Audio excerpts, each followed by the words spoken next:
Hi student, आप सबों को आपकी मैथ्स विंडो क्लासेस में स्वागत है। स्टूडेंट, आज हम लोग स्टडी करते हैं एक्सरसाइज 4.3 का लास्ट क्वेश्चन। लास्ट 2 क्वेश्चन हम लोग को बच गया था, है ना। लास्ट 2 क्वेश्चन को हम लोग उसका सॉल्यूशन करेंगे, क्योंकि लास्ट 2 क्वेश्चन लास्ट टाइम तक हम नहीं कर पाए थे हम लोग। आज हम लोग उसी को हम लोग कंटिन्यू रखेंगे और उसका कंप्लीट सॉल्यूशन करेंगे। ठीक है विद्यार्थी, तो हम लोग आज चलते हैं एक्सरसाइज 6 ये 4.3 का question, last question 10th and 11th का, है ना। तो हम लोग देखते हैं उसका सॉल्यूशन कैसे हम लोग करते हैं और उसको पूरा समझने की कोशिश कीजिएगा। ठीक है स्टूडेंट, आप किसी भी प्रकार का कोई बनावट तरीके से नहीं बताया जा रहा है, क्योंकि ये आप देख सकते हैं कि यहाँ पे हमको क्वेश्चन लिखने में भी थोड़ा प्रॉब्लम, ये समय का इन्वेस्टिगेशन होता है, यानी कि समय को देखते हुए उसका जो सवाल है उसको हम नहीं लिख पा रहे हैं, है ना। ऐसा नहीं है कि बहुत हाई फाई है कि केवल यहाँ क्लिक किए, टिक-टाक टिक किए, यहाँ पे मेरा स्क्रीन में वो नंबर ये क्वेश्चन आ जाएगा उसको। ठीक है विद्यार्थी, तो हम क्या है कि ये बहुत ही साधारण तरीके से आप लोगों को समझाने की कोशिश करते हैं, और जहां तक हमें विश्वास है कि आप जरूर समझते हैं इसके बारे में। ठीक है स्टूडेंट, तो चलिए हम लोग क्वेश्चन नंबर 10 को देखते हैं, एक्सरसाइज 4.3 का। ठीक है स्टूडेंट, तो देखिए क्या कहता है एक्सरसाइज 4.3 का क्वेश्चन नंबर 10। आप देख रहे होंगे कि आपके पास बुक है, आप इसको जानना चाहते हैं कि इसका सॉल्यूशन कैसा होता है ना। चलिए बहुत जल्दी हम लोग देखते हैं, सॉल्यूशन करते हैं। सबसे पहले सब क्वेश्चन को पढ़ लिया जाए एक बार, है ना। क्वेश्चन को एक बार पढ़ लिया जाए। क्या कहता है, मैसूर और बेंगलोर के बीच 132 किलोमीटर यात्रा करने में एक एक्सप्रेस रेलगाड़ी सवारी गाड़ी से 1 घंटा समय कम लेती है। 1 घंटा समय कम लेती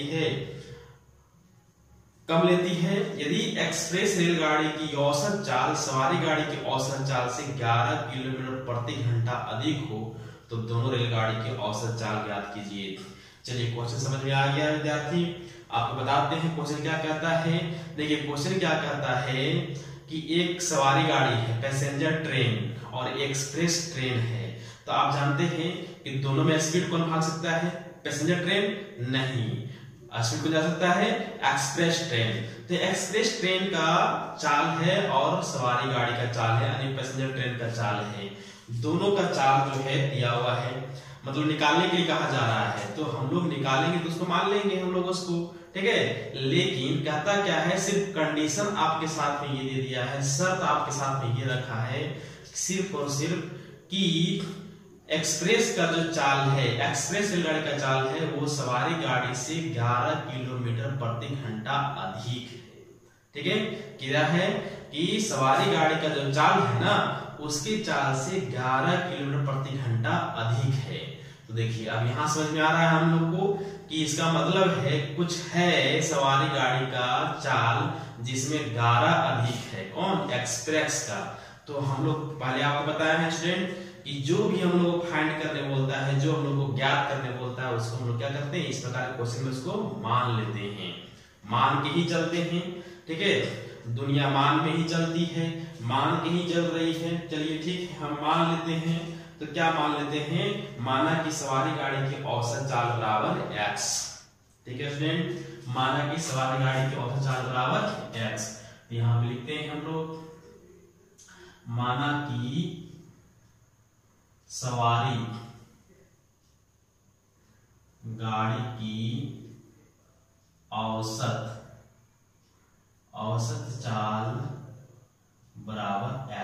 माना कि गाड़ी की औसत चाल बराबर x, तो इसका मतलब है एक्सप्रेस का चाल कितना हो जाएगा, x + 11 हो जाएगा, क्योंकि वहां पे साफ क्वेश्चन में लिख रहा है कि अगर इस सवारी गाड़ी का कोई भी चाल हो, लेकिन एक्सप्रेस गाड़ी का चाल जो है उससे 11 किलोमीटर प्रति घंटा अधिक होगा।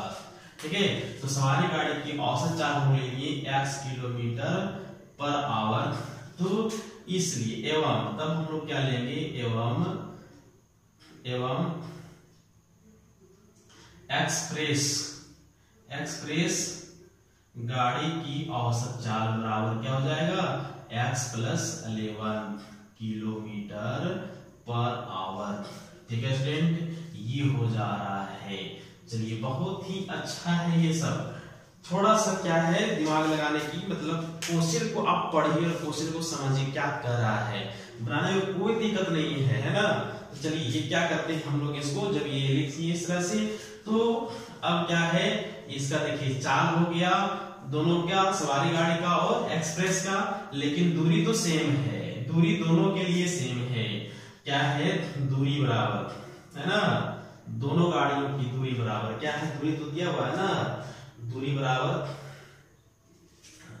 ये दूरी बराबर दिया हुआ है, दूरी बराबर 132 किलोमीटर ये दिया हुआ है। ठीक है स्टूडेंट, दोनों गाड़ी के लिए दूरी सेम चीज है। तो हम लोग क्या लेंगे, सवारी गाड़ी द्वारा 132 किलोमीटर यात्रा करने में लिया गया समय बराबर, यहाँ पे पर लिखेंगे 132 किलोमीटर, 132 किलोमीटर 132 किलोमीटर सवारी गाड़ी द्वारा 132 किलोमीटर सवारी गाड़ी द्वारा तय करने में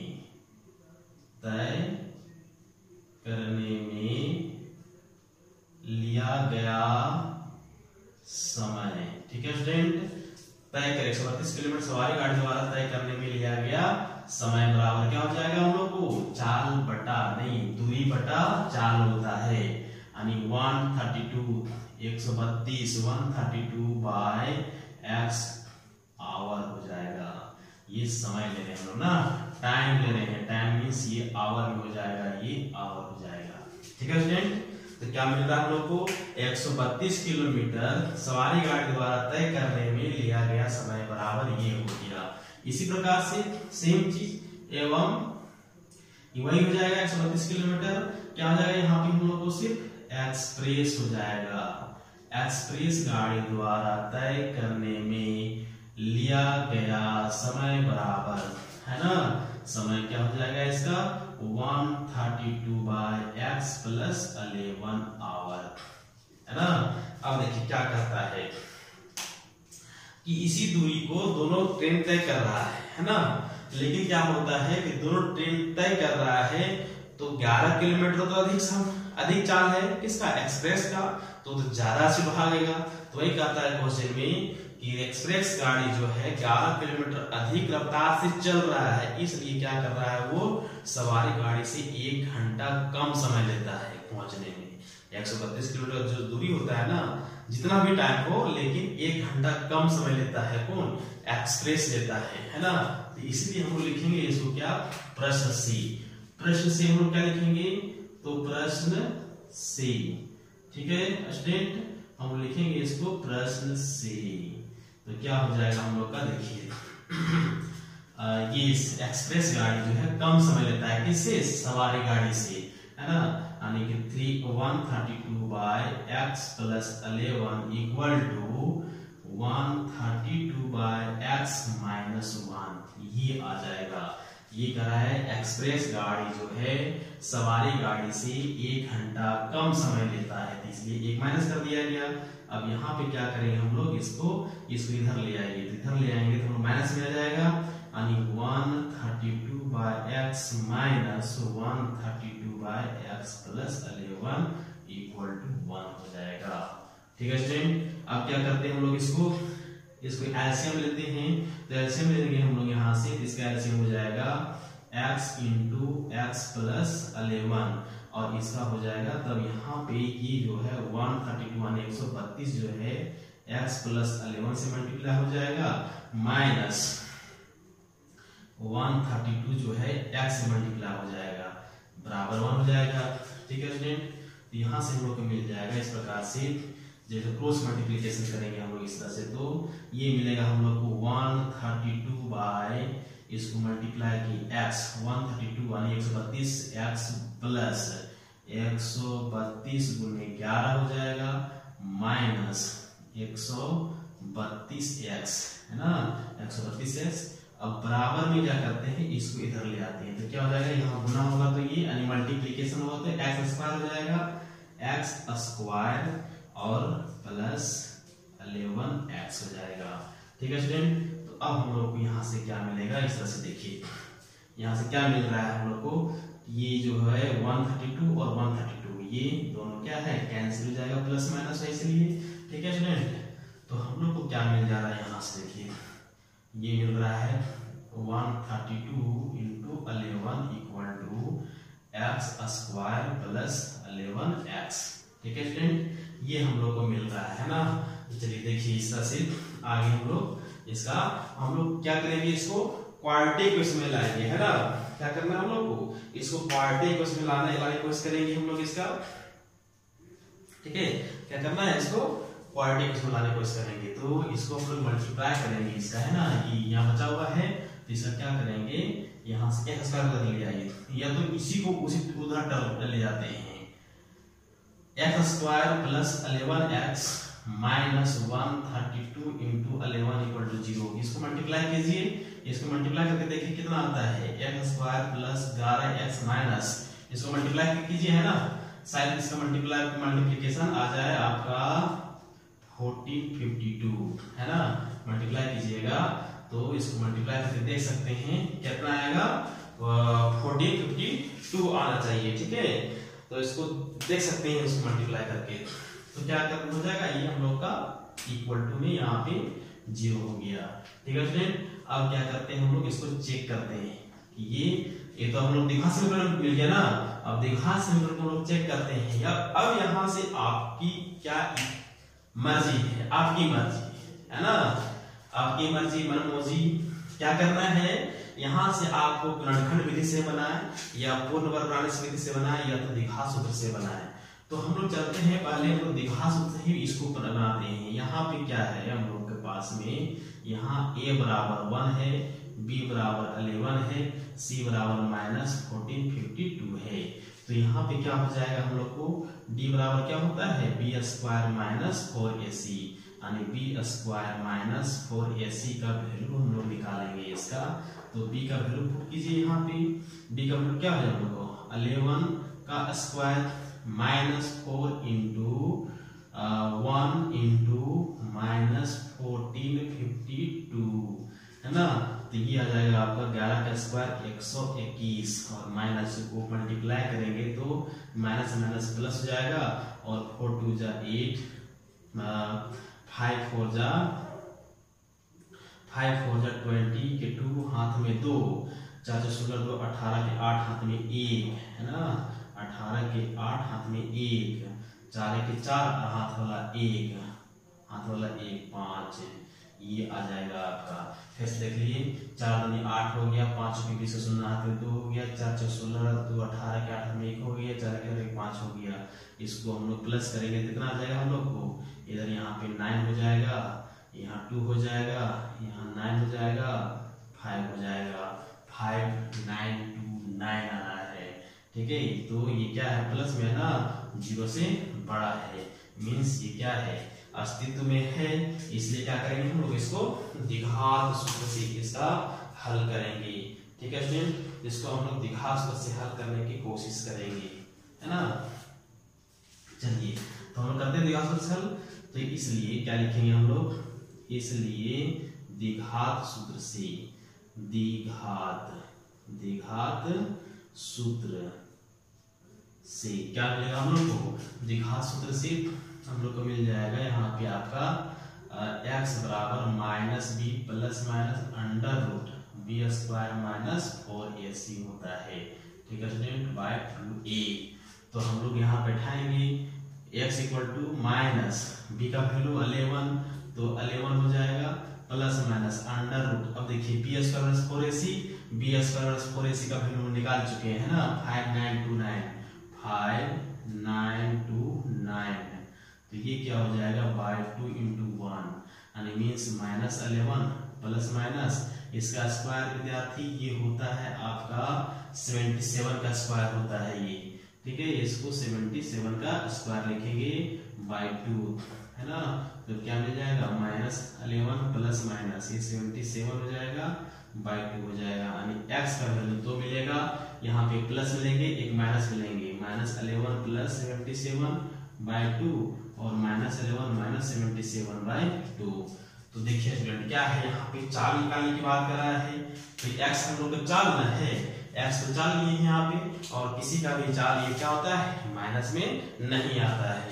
तो हम लोग क्या लेंगे यहाँ पे x इक्वल टू ये प्लस वाला है ना, तो इसको ऐड करेंगे तो माइनस करेंगे, माइनस करेंगे क्या हो जाएगा 6/2 घटेगा तो कितना आएगा 33, यानी x सवारी गाड़ी की चाल बराबर 33 किलोमीटर पर घंटा है ना। सवारी गाड़ी की चाल बराबर 33 एवं सवारी गाड़ी की चाल बराबर क्या हो जाएगा 33 किलोमीटर पर आवर, और इसका हो जाएगा 33 प्लस 11 बराबर 44 किलोमीटर पर आवर।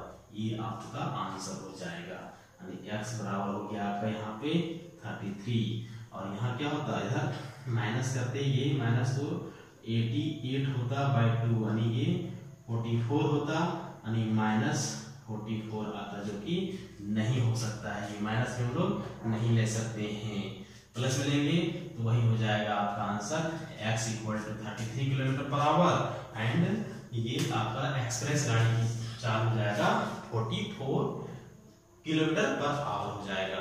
ठीक है स्टूडेंट, तो ये आपका क्वेश्चन नंबर 10 का ये पूरा का पूरा कंप्लीट सॉल्यूशन है। ये देखिए कहीं भी किसी प्रकार का कंफ्यूजन की बात ही नहीं है, आपको केवल सिर्फ और सिर्फ क्वेश्चन को समझना है। कितना आसान दिया हुआ था कि एक सवारी गाड़ी है और एक एक्सप्रेस गाड़ी है, दोनों का समान चाल है, बशर्ते एक्सप्रेस तो है तो वह स्पीड भागेगा नहीं, इसका दिल कितना स्पीड भाग रहा है वो 11 किलोमीटर पर घंटा की रफ्तार से अधिक भाग रहा है। ठीक है स्टूडेंट, तो ये आपका ये क्वेश्चन नंबर 10 का सॉल्यूशन हुआ।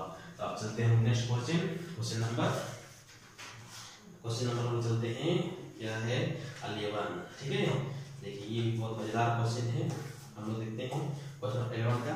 तो इसके पहले इसको जो है साफ किया जाए, तो चलिए तो ये है हम लोग का। तो इस प्रकार से जो है ये कहीं भी आपको इस प्रॉब्लम नहीं हो सकता है, ये वर्ड प्रॉब्लम है, और वर्ड प्रॉब्लम में आप जितना वर्ड पर ध्यान दीजिएगा उतना अधिक ये पकड़ में आएगा। ठीक है स्टूडेंट, तो देखिए अब हम चलते हैं 11 क्वेश्चन में। क्या कहता है 11 में, देखिए क्वेश्चन पढ़ सकते हैं। कहता है दो वर्गों के क्षेत्रफलों का अनुपात, दो वर्गों के क्षेत्रफलों का योग दिया हुआ, योग 468 मीन्स 468 मीटर स्क्वायर। यदि उनके परिमापों का अंतर 24 मीटर हो तो दोनों वर्ग की भुजाएं ज्ञात कीजिए। देखिए वर्ग मतलब स्क्वायर, और स्क्वायर का आप जानते हैं स्क्वायर कैसा होता है मैम, कि सभी भुजा क्या होते हैं इसका बराबर होता है। ठीक है, वर्ग का मैप कैसा होता है, इसमें भुजा बराबर होता है। तो यही दिया हुआ है वर्ग, दो वर्ग दिया हुआ है। ठीक है, दोनों वर्गों का परिमाप दिया हुआ है, अब दोनों वर्गों के परिमाप का अंतर 24 दिया हुआ है। तो ये हम लोग को फाइंड करने बोल रहा है। ठीक है स्टूडेंट, देखिए हम लोग क्या करते हैं, तो जैसा कि आपको बोले हैं कि जो हम लोग को फाइंड करने बोलता है उसको हम लोग मान के चलते हैं। तो मान लेते हैं, माना कि पहले वर्ग का भुजा बराबर है ना, माना कि क्वेश्चन नंबर आपका ये 11 हो गया। तो हम लिखेंगे माना कि पहले वर्ग की भुजा बराबर पहले वर्ग की भुजा बराबर x हो गया है ना, x मीटर। तो वर्ग, तो इसी पहले वर्ग की परिमाप बराबर, इसलिए क्या हो जाएगा परिमाप बराबर है ना, क्या परिमाप क्या होता है 4 इंटू भुजा, यानी 4 गुने भुजा होता है, यानी 4 गुने x हो जाएगा, मीन्स ये हो गया आपका 4x हो गया। ठीक है, ये मीटर में हो जाएगा ये भी। अब क्या करता है, इसलिए दूसरे वर्ग का परिमाप है ना, दूसरे वर्ग का परिमाप क्या करता है कि इससे है ना, ये पहले वर्ग का परिमाप और दूसरे वर्ग के परिमाप दोनों का अंतर क्या दिया हुआ है 24 दिया हुआ है। ठीक है, तो 24 निकालेंगे तो इसलिए यहां पे लिख लेंगे एवं दूसरी वर्ग की परिमाप क्या हो जाएगा हम लोग को 24 प्लस 4x हो जाएगा। दोनों का अंतर देख सकते हैं, दोनों के वर्गों का अंतर, इसको और इसको अंतर कीजिएगा तो 24 बच जाएगा हम लोग का। ठीक है, जब ये हो गया परिमाप तो भुजा, तो दूसरे वर्ग की भुजा बराबर है ना, दूसरे वर्ग की भुजा बराबर क्या हो जाएगा यहाँ पे 24/8 प्लस 4x/4 हो जाएगा। अब यहाँ से कॉमन लेंगे हम लोग इसको, तो यहाँ से कॉमन क्या आएगा 4 कॉमन आएगा तो 6 प्लस x/4 बचेगा, यानी मीन्स क्या बचा 6 प्लस x, यानी दूसरे वर्ग की भुजा बराबर क्या मिलेगा हम लोग को x प्लस 6 या 6 प्लस x यही लेते हैं, 4 कॉमन लेते हैं, 6 प्लस x हो जाएगा, बाय 4 कट जाएगा, यहाँ से बचेगा 6 प्लस x बच जाएगा, दूसरे वर्ग की भुजा बच जाएगा ये आपका, है ना, दूसरे वर्ग की भुजा बन जाएगा ये आपको। तो इसको हटाते हैं यहाँ से, ये आपका दूसरे वर्ग का भुजा हो गया। चलिए तो अब क्या करते हैं हम लोग, कंडीशन में चलते हैं। कंडीशन क्या कहता है कि इसका भुजा x है, इसका भुजा 6 प्लस x निकल गया। कंडीशन ये कहता है कि दोनों वर्गों के क्षेत्रफल का योग दिया हुआ है, तो अब इसका क्या करना है हम लोग को क्षेत्रफल निकालना है। पहला वर्ग का भुजा तो मिल गया हम लोग को, ये दूसरा वर्ग का भी भुजा मिल गया, तो वर्ग मीन्स इस प्रकार का वर्ग ऐसे तो क्या होता है भुजा स्क्वायर होता है ना, भुजा स्क्वायर होता है। तो प्रश्न से हम लिखते हैं, प्रश्न से क्या कहता है, प्रश्न से है ना दोनों वर्गों के भुजाओं का योग, क्षेत्रफलों का योग, क्षेत्रफल का योग दिया हुआ है ना, तो प्रश्न से हो जाएगा x² प्लस 6 प्लस x, भुजा का स्क्वायर पहला का और ये भुजा का स्क्वायर दूसरा का, बराबर दिया हुआ है 468 है ना, 468 मीटर स्क्वायर। तब देखो स्टूडेंट यहाँ से क्या हो जाएगा x² प्लस का होल स्क्वायर तो ये क्या हो जाएगा 36 plus 12x plus x² equal to 468।